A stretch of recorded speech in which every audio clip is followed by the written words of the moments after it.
This just in, breaking news, Apple going bankrupt, so bankrupt you wouldn't believe it. The Apple has turned rotten. Oh my word, I want to talk about the Apple FUD out there today. Let's just look at this, okay? Let's go onto YouTube, let's just type in the word Apple and let's see what turns up in the search results. What's going on with Apple? Apple's rough year explained. Oh my gosh, Apple's worst nightmare. What's happening to Apple? Rest in peace, Apple. Why Apple is doomed finally. Whoa, oh my gosh, Apple's reign is over. Oh my goodness, look at this guy. He is so happy about that, right? Let's go back to this thumbnail. This is my favorite one. Apple's rough year explained. We gotta talk about the FUD out there around Apple and Apple stock in general and Apple the company, okay? This thumbnail, Apple's rough year explained. This is probably my favorite one of all of them, okay? Let's talk about Apple's rough year in 2018, okay? Apple's rough year in 2018 was revenues up, in net income massively up, amount of customers for Apple up, okay? Services revenue up, dividends paid to shareholders up, and jobs created up. Apple hired a ton of people for their own company, and they produced a ton of indirect jobs in 2018, okay? If this is a rough year for a company, then I really want to know, like, what's a good year for a company? What's a great year for a company? Because if 2018 was Apple's rough year, then I really want to know, like, what is a good year for, like, a public company? Because I just don't know of, like, what a good year is. If that counts as a bad year, okay? If that counts as a rough year, that is my favorite, all right? Now, the hate on Apple is nothing new, okay? This has been going on for quite a while. Every few years, Apple will get hated on. There'll be a ton of FUD put out there around Apple and why they're doomed and why they can't grow their business anymore and this and that, okay? This happens all the time. And you know what's funny about this is if you come from the sports world, this is pretty normal stuff, okay? Whenever there's a top dog, whenever there's the top dog out there, people love to hate on it, right? If you think about like Floyd Mayweather, right? Oh my gosh, probably the most hated athlete of the modern era, right? And honestly, the only athlete I know that can make $100 million in like less than 60 minutes. Like, it's ridiculous, okay? Tom Brady and the New England Patriots, my goodness, do a lot of people hate that team so much, all right? They've been on top for so long. LeBron James,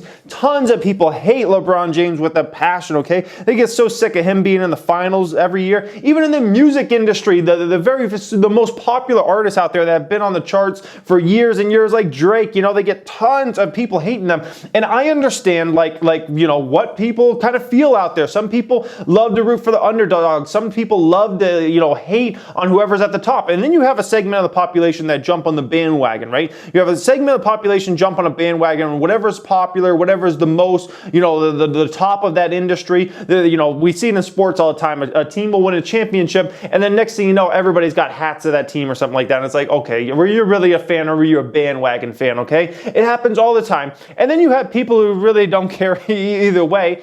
And then you got a massive amount of people who hate whoever's on top, especially if they've been on top for a while. And let's be honest, Apple's been on top of the tech game for a long, long time now. And a lot of people want to see them dethroned. They don't care really who it's by. They just want to see Apple dethroned because they get sick of seeing Apple win over and over again. And they just want to see them lose. And that's why you get a ton of these videos that get a ton of these views, and it's on a Google product, obviously YouTube, right? Apple's reign is over, okay? Why Apple is doomed, finally. Rest in peace, Apple. You know, Apple's rough year explained. That's why you get all these FUD type videos that get a ton of views out there, because a lot of people, honestly, they want to see Apple fail. But here's the thing, as investors, you must understand FUD versus understanding reality, okay? The FUD out there is that Apple's doomed and then their business is going in the trash and blah, blah, blah. And then if you look at the factual information, we see nothing but really, really good things, except for the Chinese market, okay? China is hurting Apple right now, specifically in the last quarter or two. But guess what? China is also hurting every other tech company in existence right now, okay? It doesn't matter if you're talking about AMD or Nvidia. It doesn't matter if you're talking about Samsung. There's no one that's doing big numbers in China right now, okay? And there's no one that's really, if you don't already know, Samsung smartphone shipments fell 13% last quarter, okay? There's a time to worry about competitors, or a time to worry about a business model, and that's when like competitors are coming in and eating your lunch. And if we look at this, there's no one that's coming in and eating Apple's lunch. Apple is still eating everybody else's lunch, okay? If, like, let's say Samsung, for instance, which is Apple's really only real competitive threat out there, right? Let's say Samsung was doing like really big numbers this year and continuing into this quarter.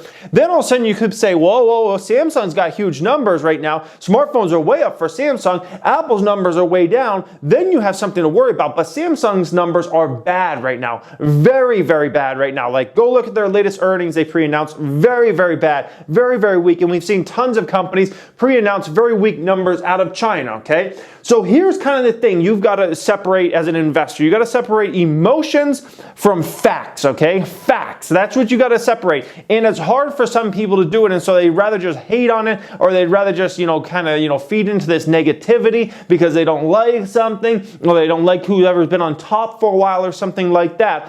When I'm looking at it as an investor standpoint, okay, and obviously I'm an Apple customer as well, but when I look at it from an investor standpoint, I'm looking at a company that's doing all the right things. And here's what people don't understand about Apple. A lot of people also get dragged into they fell in love with Steve Jobs. And when Steve Jobs passed on, they wanted to see Apple fail, really, because they're just not Steve Jobs there anymore. And they just fell so in love with Steve Jobs, right?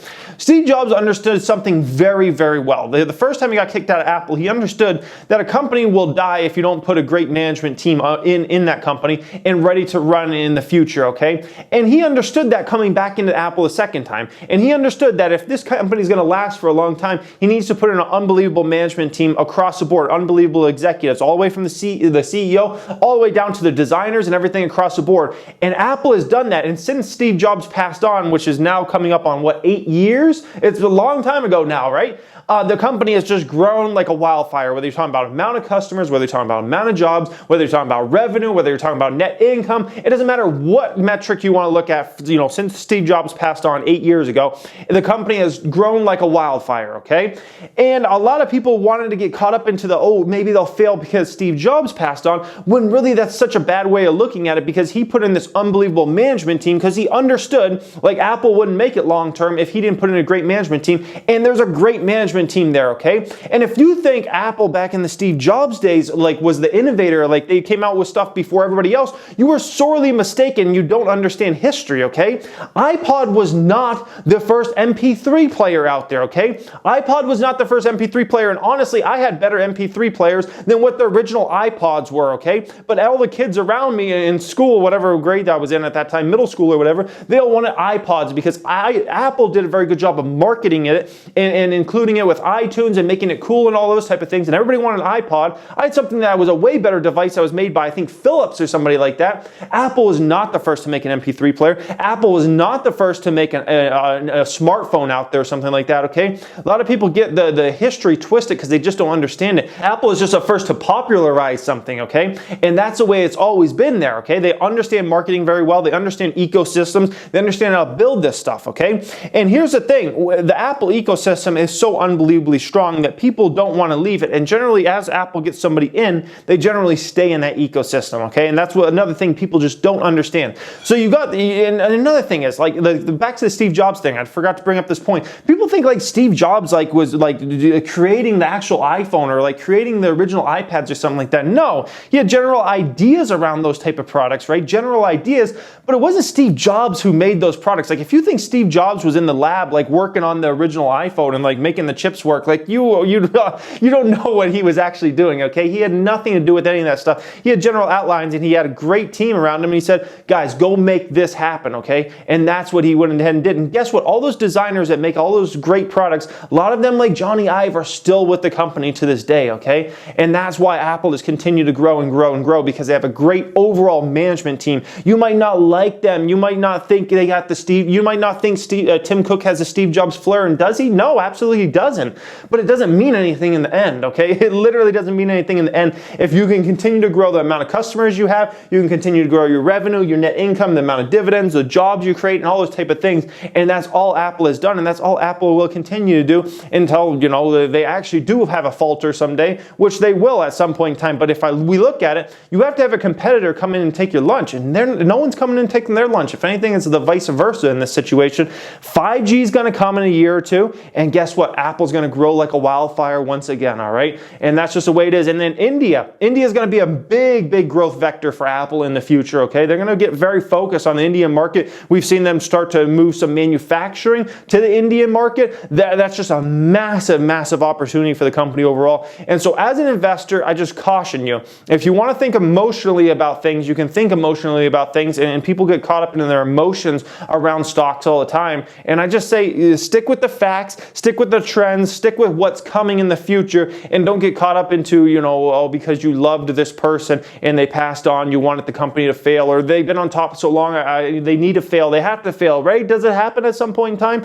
Like eventually Apple probably will fail someday, and so won't Amazon probably, and so won't Google someday, and Facebook. They'll all probably fall at some point, in some time in the future. But I'm just telling you, you might be waiting 20, 50, 100, 150 years for that to happen. Sometimes these big Goliath companies, it takes a long time to really take them down in a real way when they get to this type of scale that these tech companies are getting to at this point in time, guys. Or a government has to take them down or something like that. So that's my opinion on there. Don't get caught up in this FUD of whatever's, and this is going to happen with big stocks in the future. Apple won't be the last time, and this won't be the last time Apple's caught up into this negative FUD out there, guys. So just don't get caught up into it. Focus long term in this stuff. Focus on facts. Focus on the trends that are coming in the future. Focus on products coming in the future, and that's the name of this game. Anyways, thank you for watching and have a great day. The Apple has turned